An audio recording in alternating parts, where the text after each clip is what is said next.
réagir. Jusqu'à 15h, vous écoutez Drainville PM au réseau Cogeco. Grosse année 2017, année record pour les signalements d'apparition d'objets volants non identifiés, les OVNI. Et pour en discuter, qui d'autre que Christian Page, chroniqueur de nos Mythes et Complots. Christian? Salut Bernard. Je présente ça avec un petit sourire, tu l'auras compris. Et tu as tout à fait raison. J'ai raison d'être sceptique.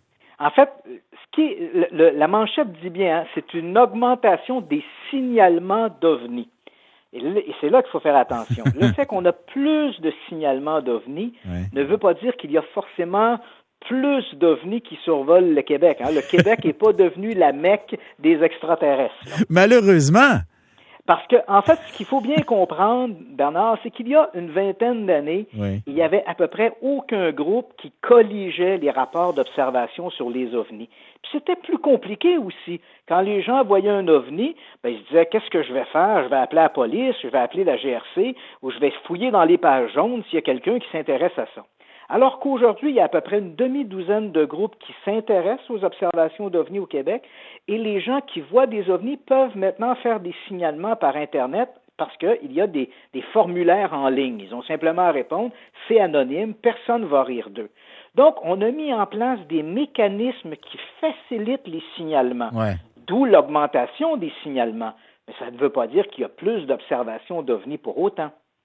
Oui, mais c'est intéressant. L'Association québécoise d'ufologie, là, le président, il s'appelle Gilles Milot. Puis lui, tu le connais? Oui, absolument. C'est un très chic type. Oui. C'est un monsieur sérieux parce qu'il dit, il dit la raison pour laquelle ça augmente, c'est que les gens, tu y as fait référence, il dit les gens ont moins peur de faire rire d'eux aujourd'hui parce qu'ils s'aperçoivent qu'ils ne sont pas les seuls à vivre des expériences impliquant des phénomènes étranges et ils s'aperçoivent qu'ils ne sont pas les seuls, notamment grâce aux réseaux sociaux.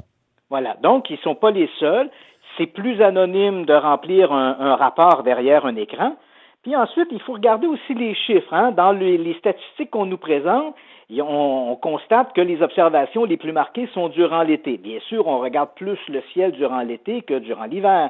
On remarque également qu'il y a une augmentation des gens qui sont âgés de plus de 60 ans. Donc, une forte augmentation de gens plus âgés un peu qui voient des ovnis. Et en même temps, conséquence de ça, il y a de plus en plus de nouvelles technologies qui font qu'il y a des objets qui volent. Il y a 20 ans, on n'avait pas de drones. Aujourd'hui, il y en a énormément de ces drones. Une technologie qui est bien connue des jeunes, mais peut-être moins bien connue des gens un peu plus âgés. Et là, soudain, on voit apparaître dans le ciel des OVNI, des objets volants insolites, et on les signale parce qu'on ne sait pas trop ce que c'est. Mais l'augmentation des lanternes chinoises qu'on utilise aussi durant les soirées, les belles soirées d'été, qui étaient réservées autrefois à peu près qu'aux communautés asiatiques, maintenant sont utilisées un peu partout. Ce sont des espèces de ballons en papier qu'on allume avec une chandelle et que l'air chaud fait monter. Donc ça, évidemment, ça illumine le ciel. Il y a de plus en plus de drones, toutes sortes de petits objets qu'on peut faire voler. Donc on augmente les objets volants insolites.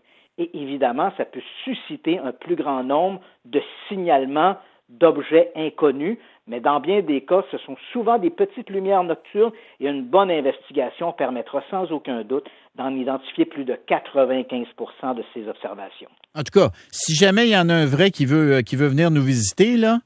Il est le bienvenu. Un vrai vaisseau. Non, mais ce que je veux dire, c'est qu'au nombre de personnes qui observent et qui rapportent les signalements, on devrait être bon pour le voir passer. J'imagine. C'est-à-dire qu'on a à peu près, mais de bon an, mal an, il y a toujours à peu près un 5 à 10% de ces observations qui sont rapportées chaque année qu'on n'arrivera pas à trouver d'explication. Mais attention, Bernard, le fait de ne pas trouver d'explication ne nous oblige jamais à croire ou à accepter qu'on est visité par des extraterrestres. Bien sûr. Christian Page, chroniqueur des Mythes et Complots, merci. Ça m'a fait plaisir, Bernard. Bonne fin de journée. Toi aussi. Merci les auditeurs d'être là. Il y a Paul Aude qui s'en vient. Merci à l'équipe. À demain.